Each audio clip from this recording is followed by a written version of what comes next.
vamos al tema de hoy. Y el tema de hoy es la palabra. La palabra. Todas las tradiciones primitivas, especialmente aquellas relacionadas con la gnosis, o con la cábala, o con algunas religiones, dicen que hay un nombre secreto que es clave de todas las cosas. Ahí tienen ustedes a los gnósticos que pedían para llegar al cielo unos méritos más relacionados con la mnemotecnia que con la virtud. Había que traspasar nada menos que 365 aduanas. ¿Por qué? La cosa era así. Para los gnósticos había un Dios lejano que había creado un primer cielo y ese cielo tenía sus correspondientes divinidades secundarias que a su vez crearon un cielo número 2 que también tenía sus divinidades secundarias, que crearon un tercer cielo que también tenía divinidades subordinadas, que crearon un cuarto, y así. Cada cielo creado descendía en su pureza y cada cielo tenía además un mundo, es decir, un planeta con sus personas. Este mundo en que vivimos es el número 365. Y quien creó este mundo tiene un grado de divinidad cercano a 0. Eso decían los gnósticos. Ahora bien, para remontarse e ir desde este mundo hasta aquel mundo inicial, había que pasar a través de los 365 cielos de perfección creciente. Pero para que te dejaran pasar al cielo siguiente, había que conocer los nombres de todas las divinidades de cada cielo. Esa era la forma de llegar a aquel mundo creado por un Dios primigenio, aquel cielo inicial. Quiero decir que más que ser bueno, había que ser memorioso y además poseer las habilidades necesarias para descubrir cuáles eran los nombres de esas divinidades, que por cierto no aparecen en los diccionarios. Estas tradiciones gnósticas, primitivas y cabalísticas también, enseñan que cada cosa y cada criatura tiene su nombre verdadero, que contiene y expresa la naturaleza esencial de esa criatura y su papel en la armonía universal. Es decir, para aquellos tipos no había diferencia entre la cosa y la palabra que expresaba la cosa. No había diferencia entre el aliento, que era el principio vital, y el verbo formado por el aliento entre los dientes. Incluso la palabra aliento quiere decir alma, saben ustedes, ¿no? Y el lenguaje no se concebía como un proceso de abstracción, sino como un elemento del cuerpo, como una fuerza. Hay un libro, el Ritual Mitriaco, que dice que el libro de los muertos dice que la palabra es un fenómeno acústico que tiene más valor como sonido que como expresión de una idea. Acá encontramos algo extraordinario. Pronunciar en su justo modo una palabra significa restituirle su poder. En la tradición hindú se alude al sentido concreto de las letras. Sonidos como la R, rrr, bueno, el trueno. Eso es el trueno. Y es un poder creador. La M, alude a la materia. Y así todas las letras. Recuérdese el Om, por ejemplo, ¿no? Los creyentes de Mitra recitaban pasajes carentes de sentido, pero que tenían poder. No importa, dice, que no entendamos los significados de lo que decimos. Es más, no tiene por qué tener significado. Lo que hay son sonidos mágicos. El solo sonido de Om produce un efecto mágico. Aquí nos encontramos con una idea de la palabra, del lenguaje, que no tiene absolutamente nada que ver con lo que dicen los pesados de la semiótica allá en los lugares que usted suele recorrer, ¿no? Los mantras, ¿no? Se emparenta con esto. También. Con los mantras. La mayoría de los sistemas mágicos se fundan en un tratamiento de la palabra considerada como una fuerza activa. Esto empezó en la Mesopotamia, no en Entre Ríos, Corrientes y Misiones, sino en los territorios que limitaban los ríos Éufrates y Tigris. Los acadios tenían una lengua donde ser y nombrar son sinónimos. La palabra no es que representa, sino que es, forma parte del cuerpo. Veamos algunos ejemplos en distintas civilizaciones acerca de esta idea del nombre como parte de la existencia concreta, como algo corpóreo. Por ejemplo, para el indio de América del Norte, su nombre era una parte de su físico, y quien maltrataba su nombre atentaba contra su vida. ¿Cómo se maltrata el nombre de alguien? Bueno, supongo yo, nombrándolo en vano, nombrándolo o nombrando con esa misma palabra animales desagradables, deformándolo, haciendo rimas chuscas con la última sílaba, etcétera, etcétera. Los esquimales, cuando se hacían viejos, adoptaban un nombre nuevo porque consideraban injusto que un mismo nombre designara a personas tan distintas como un muchacho y un tipo viejo, ¿no? En la mitología egipcia, el dios egipcio Ra tenía otro nombre, un nombre oculto, que en tal condición impedía que se profesara contra él maleficios. En realidad todo el mundo tenía un nombre secreto, y se decía que si alguien sabía cuál era tu nombre secreto, podía ejercer un enorme poder sobre ti. Nosotros hemos conocido algunos nombres secretos en este programa.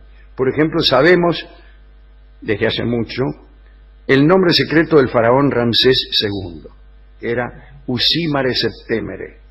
Ese era el nombre secreto de nuestro querido Ramsés II, lo podemos decir ahora, que ya ha pasado el tiempo suficiente para que no peligre el reinado de Ramsés II y para que los conspiradores que nunca faltan hagan mal uso de este dato. A ciertos habitantes del Cáucaso les estaba prohibido nombrar a los muertos. Quien lo hacía podía sufrir las más espantosas enfermedades. Bueno, esto es simplemente una superstición, pero mucho más interesante es lo que sucedía en el caso de los avispones del Paraguay. Alguien me preguntó hace poco tiempo acerca de estos indios. Fíjese qué gracioso, introducían palabras nuevas todos los años, ya que se suprimían oficialmente todas aquellas palabras que se parecieran a los nombres de los muertos. Y todas estas palabras se sustituían por otras nuevas. También, qué cosa, ¿no? Qué cosa. En este caso, el lenguaje tenía un dinamismo no natural, como en los otros idiomas, sino provocado. Ahora me pregunto, ¿quién era el encargado de sustituir, de hacer la sustitución? Por ejemplo, se muere un tipo que se llamaba... Una señora blanca se Ahí está, se llamaba Blanca. Bueno, todas las cosas blancas ya no podían llamarse Blanca. No. Tenía que llamarse, por ejemplo, Ofelia. Entonces, qué linda camisa Ofelia que te compraste. Sí. Es mucho mejor, ¿eh? Bueno, no se sabe tampoco quién era el encargado de sustituir. Claro. Y en qué lugar se realizaban, en qué oficina. De qué modo la gente sencilla podía averiguar qué palabra reemplazaba a las abolidas. Muy difícil. Es muy difícil. Me compré una camisa y no te puedo decir de qué color es. Y qué difícil construir memoria también. Exactamente. Este procedimiento, o sea, sustituir el nombre de los muertos y de las personas, prácticamente anula toda posibilidad de crónica y de historia. Imagínese si usted cada vez que se muere un tipo, cambian el nombre o lo sustituyen por otro y dejan de usarlo, no hay manera de escribir la historia del pasado porque no se lo puede nombrar. Entonces, el lenguaje dejaba de ser depositario del pasado y se iba transformando continuamente. muchas prácticas de estas culturas se fundan en la realidad de que las palabras poseen un poder concreto y activo. Bueno, esta es la base de las oraciones o de las fórmulas mágicas con las que se obtiene la curación de las enfermedades, lluvias sobre los campos secos, cosechas abundantes y, si me apuran un poco, la inmortalidad.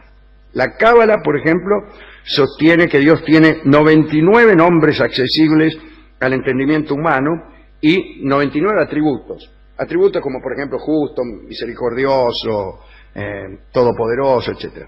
Pero tiene un 100º nombre que brilla en los cielos, y el que llegare a saberlo se elevará por encima de la condición humana. O sea que el que consigue saber ese nombre tiene todo el poder. Quiero decir lo siguiente, ¿no? Hubo durante mucho tiempo la búsqueda de una lengua original, saber cuál era la lengua que se hablaba en la Torre de Babel, por ejemplo, antes de que la divinidad condenara al hombre a una pluralidad de lenguajes. Y se desesperaron muchísimos hombres, cabalistas, magos, lingüistas, historiadores, poetas. Muchos decían que era el hebreo antiguo. Muchos decían que el hebreo antiguo era la lengua que revelaba la verdadera esencia de las cosas. El jesuita Athanasius Kircher, nuestro querido amigo, decía que era el hebreo. Voltaire decía que no había habido lengua madre. Las naciones limítrofes, decía Voltaire, se han prestado sus palabras unas a otras. Sin embargo, durante mucho tiempo se creyó que el hebreo era la lengua perfecta, apta incluso para fines mágicos. Según Cornelius Agripa, Adán tomó en cuenta las propiedades de los objetos, las propiedades de las estrellas, cuando decidió nombrar a todas las cosas. ¿Sabe usted que la divinidad le dio a Adán la potestad de ponerle nombre a todas las cosas? Estaban en los primeros días de la creación. ¿Vio el lío que es esto? Hasta el primer día de la creación empieza Dios a crearlo todo, bla, que se van amontonando cosas sin nombre. Hay de todo. Por ejemplo, un trío. Un trío, por ejemplo. Trío un bibelot. No, eso es una abstracción, pero un bibelot, por ejemplo, una maraca. Y Dios creaba las cosas, le ponía nombre, le dice, Adán, tú eres el nomoteta, serás el que le ponga nombre a todas las cosas. Y pues, maraca, burro. Vaya anotando, además. Iban anotando las cosas. Gran desorden. Sí, ¿qué le parece? Los primeros días de la creación. Bueno, y esos nombres contienen en sí, decía Agripa, todos los poderes extraordinarios de las cosas que indican, y por eso decían que el idioma que había usado Adán, el hebreo, era el que podía hacer milagros. Finalmente, no. Resulta que dejamos de buscar la lengua perfecta, la lengua original, y nos quedamos con esta, ¿no? Es una lengua imperfecta, pero mediante la cual todavía nos entendemos de alguna manera, incluso cuando hablamos, qué sé yo, de cosas que nunca vimos, como ángeles. Umberto Eco ha escrito una linda conferencia acerca de los poderes mágicos de las palabras, y aún en pleno auge de la lingüística moderna, hay quienes siguen creyendo que algunas palabras tienen virtudes mágicas y las pronuncian de continuo. Creen en eso, creen que hay palabras mágicas, pronuncian esas palabras mágicas como abracadabra, ponele, y creen que si no se produce el hecho mágico es porque hubo un error, un mínimo error de pronunciación.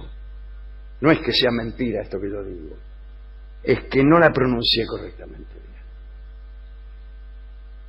Yo creo en cierta magia de las palabras, y creo que esa magia se llama poesía, y efectivamente produce unos hechos que van más allá de la mera alusión a las cosas o a las personas. De manera que me gustaría dedicar esta pequeña charla que hemos hecho hoy a los poetas, aquellos que entreveran palabras y sacan de ellas algo que las palabras no tenían antes de caer en sus manos.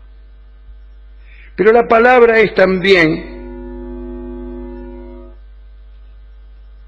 combatida en estos tiempos por los que dicen que en realidad lo que vale es la imagen.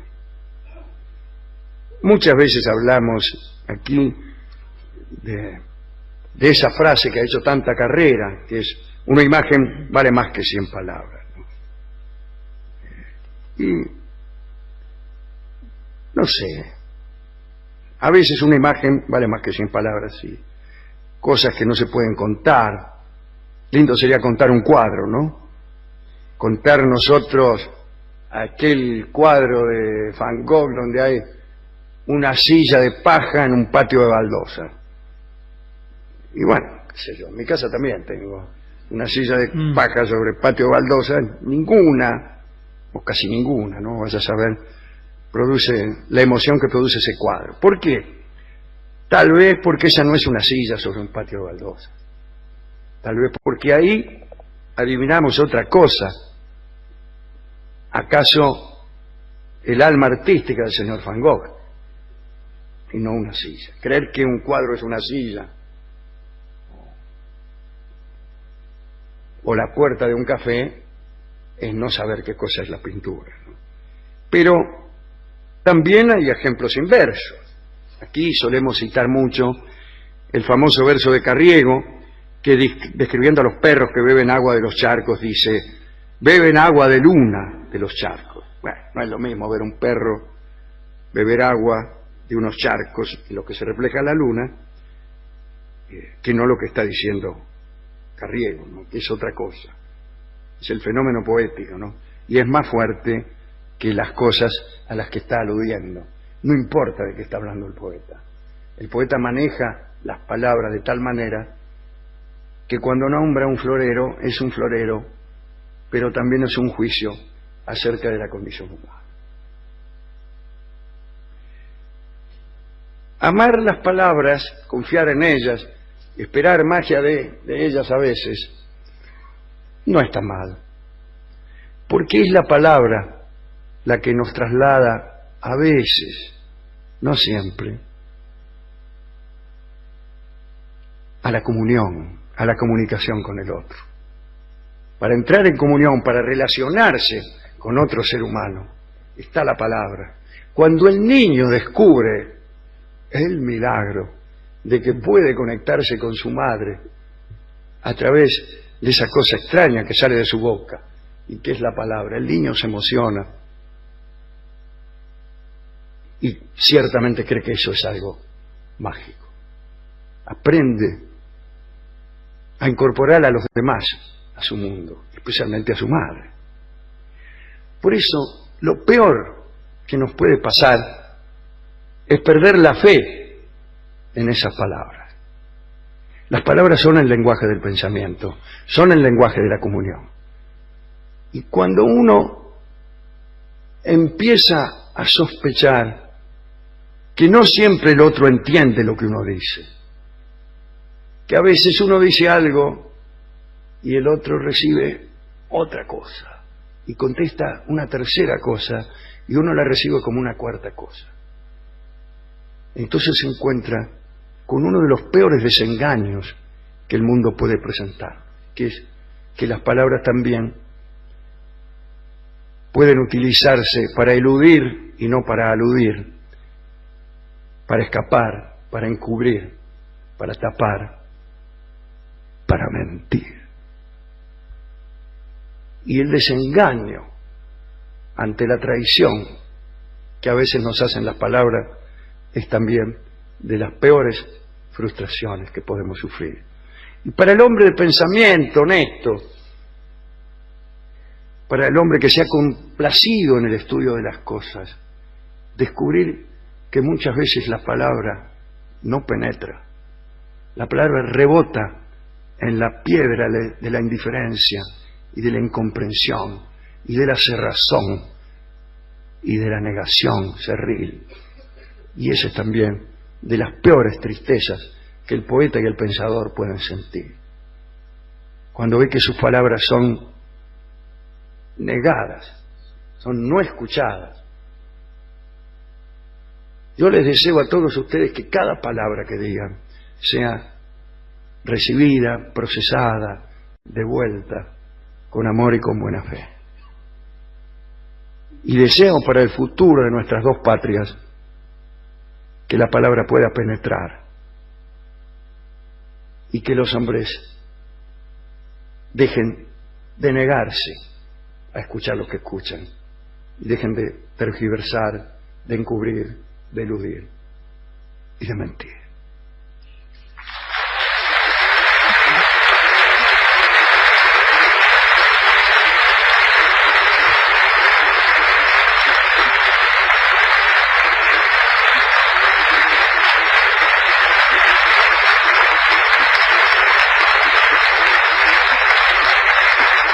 Amigos queridos, si las palabras no penetran y si no nos ponemos de acuerdo acerca de su verdadero significado, no hay debate posible en ningún foro y acerca de ningún asunto. Hemos ido a lo del discotecario, le hemos contado todas estas cosas, pero él creyó que le estábamos contando otras. Y como la conversación no le convenía, porque nos debía 500 pesos, fingió que estábamos hablando de otras cosas.